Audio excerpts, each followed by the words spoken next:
Hola queridos hermanos, hoy estamos a viernes 17 de septiembre. Escucharemos el Evangelio de San Lucas, capítulo 18, versículos del 1 al 3. Escuchemos. Del Santo Evangelio según San Lucas, gloria a ti, Señor.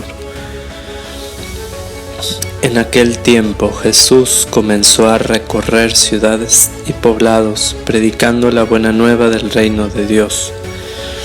Lo acompañaban los 12 y algunas mujeres que habían sido libradas de espíritus malignos y curadas de varias enfermedades. Entre ellas iban María, llamada Magdalena, de la que habían salido 7 demonios, Juana, mujer de Cusa, el administrador de Herodes, Susana y otras muchas que los ayudaban con sus propios bienes. Palabra del Señor. Gloria a ti, Señor Jesús. Bien, por una parte, primero, antes de comenzar a comentar el Evangelio de hoy, quisiera exhortarles a escuchar una entrevista que le hace el padre Javier Olivera Rabasi al doctor Pablo Muñoz Iturrieta, que es doctor en filosofía política, muy interesante, muy bueno. Él es argentino, radica actualmente en Canadá y le está tocando vivir de una forma directa toda esta este avasallamiento, esta imposición de la ideología de género que se está viviendo de una forma única en Canadá, pero que se está viviendo también progresivamente cada vez más fuerte en los distintos países del mundo.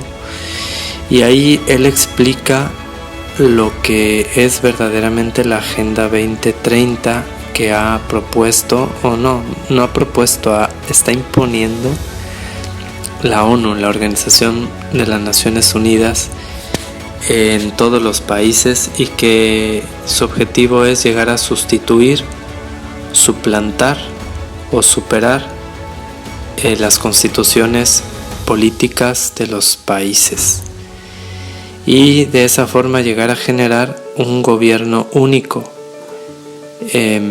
con una agenda específica. Y esa agenda es la 2030, que es primero como la antesala de otra agenda que saldrá después, y que pareciera inofensiva porque tiene un lenguaje eufemista que suena muy bonito, pero que esconde cosas terribles.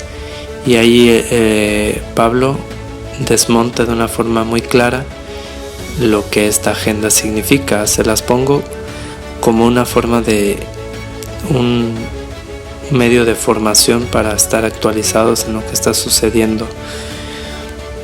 Así que pues está muy interesante para que lo vean de forma en general. Les adelanto un poquito. Ahí él explica que la razón fundamental de la agenda es llegar al control poblacional. Ese es el objetivo fundamental, a través de la imposición de la práctica del aborto y de la ideología de género y de la educación sexual integral, según muy integral, pero es una promiscuidad disfrazada. Es bastante perverso todo eso, así que se los pongo para que ojalá se animen y lo vean, y está bastante interesante. Creo que es parte también de la evangelización que en el Evangelio de hoy escuchamos, como nuestro Señor Jesucristo, que comienza a recorre ciudades y poblados, dice, predicando la buena nueva del reino de Dios. Tanto el anuncio y la predicación del reino va acompañada de la denuncia del reino de las tinieblas o del pecado y de todo lo que se le asemeja y se le asocia Pues, y creo que ahí es donde entra esta cuestión de la Agenda 2030, que promueve todo un pensamiento progresista que hace a un lado en definitiva a Dios, y es bueno saberlo, pues, para saber contra quién luchamos y saber de qué manera combatir estas ideologías y hacer el combate cultural, hacer el combate a través de el diálogo, a través de las palabras, ¿no? La tarea principal de la Iglesia, que somos la esposa de Cristo y que la Iglesia continúa la misión que Cristo empezó, y aquí vemos que Él evangeliza, pues esa es la tarea principal de la Iglesia, la evangelización, el anuncio del reino de los cielos y la instauración de este. Y nos dice el Evangelio que lo acompañaban los 12, o sea, los apóstoles, o sea, aquellos que representan la cabeza de la Iglesia, la jerarquía. Y también dice que algunas mujeres que habían sido libradas de espíritus malignos y curadas de varias enfermedades. Jesucristo viene a promover a la mujer, todo lo contrario de lo que hoy algunos movimientos feministas radicales, progres también están atacando a la Iglesia, cuando la Iglesia más bien promueve o debe promover, quizás sí en algunos momentos se ha actuado mal, pero eso hasta la misma Iglesia se lo cuestiona a ella misma. Pero la Iglesia hace lo que su maestro empezó, o sea, y nos toca hacer eso, o sea, promover a la mujer, pero otra cosa es, por ejemplo, lo que en países como Alemania se está queriendo promover, por ejemplo, que la mujer llegue a ser dentro de la Iglesia sacerdotisas, ¿no? Y en su momento, pues, obispas y en algún momento papisas, ¿no? Es lo que todo este movimiento progresista infiltrado en la misma Iglesia se está queriendo realizar y cumplir. Pero si leemos el Evangelio, en ningún momento vemos que estas mujeres que seguían a Jesús le andaban peleando por ocupar funciones que no les correspondían, tales como el sacerdocio ministerial, ¿no? O sea, no vemos nunca que María Magdalena le estuviera peleando con Jesús o con los apóstoles porque pues no le dejaban celebrar misa, ¿no? No, o sea, simplemente el Evangelio nos dice aquí que estas mujeres los ayudaban con sus propios bienes, ¿sí?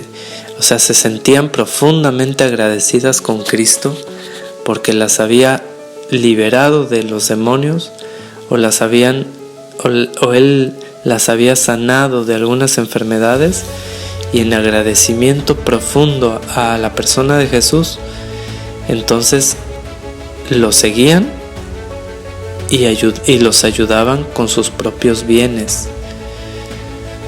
Pero nunca querían adjudicarse funciones que no les corresponden, porque Cristo jamás fundó sacerdotisas ni nada de eso. Así como en nosotros los hombres pues tampoco nos corresponde querer pelear un derecho que no tenemos al querer ser mamás, ¿no? Quedar embarazados. Ni quiero, ni creo que muchos de nosotros, la gran mayoría, no queremos, porque nos identificamos bien con la sexualidad que Cristo nos regaló y Él nos la dio, o sea, Dios nos lo dio, el ser hombre y tiene dentro de la igualdad en la dignidad por ser persona humana que nos hace imagen y semejanza de Dios. Entonces por esa imagen y semejanza todos tenemos igual dignidad, pero somos diferentes en nuestra sexualidad, en nuestra identidad sexual. Y no me refiero tampoco a vuelvo a lo mismo con la ideología de género que propone que ya uno no es de acuerdo a lo que su naturaleza te ha regalado, o Dios a través de tu naturaleza en tu nacimiento, sino de acuerdo a cómo uno se percibe, y ya eso ya es, pues se sale del orden natural, ¿no?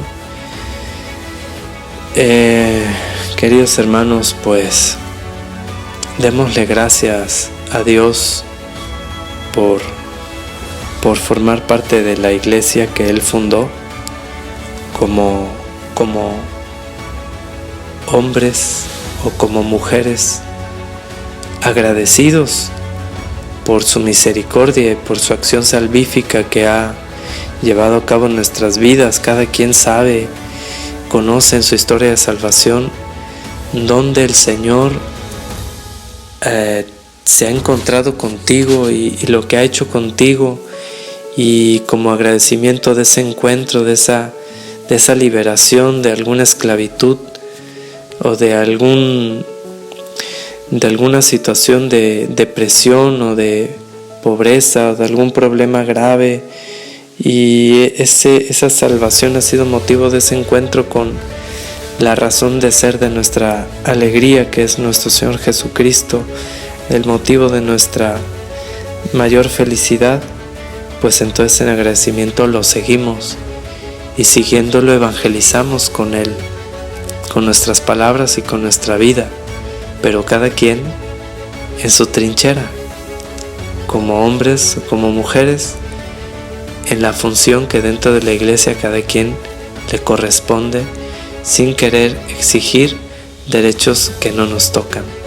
Que Dios pues nos dé la gracia de sentirnos profundamente agradecidos y de acompañarlo en esa evangelización, transmitiendo la fe y el mensaje de la salvación a aquellos que lo necesitan. Adorado sea Jesucristo. Declaro que todo lo bueno que hay en mí, todo viene de Dios, y que todo lo malo que hay en mí, todo viene de mí. Suya es la gloria. Amén.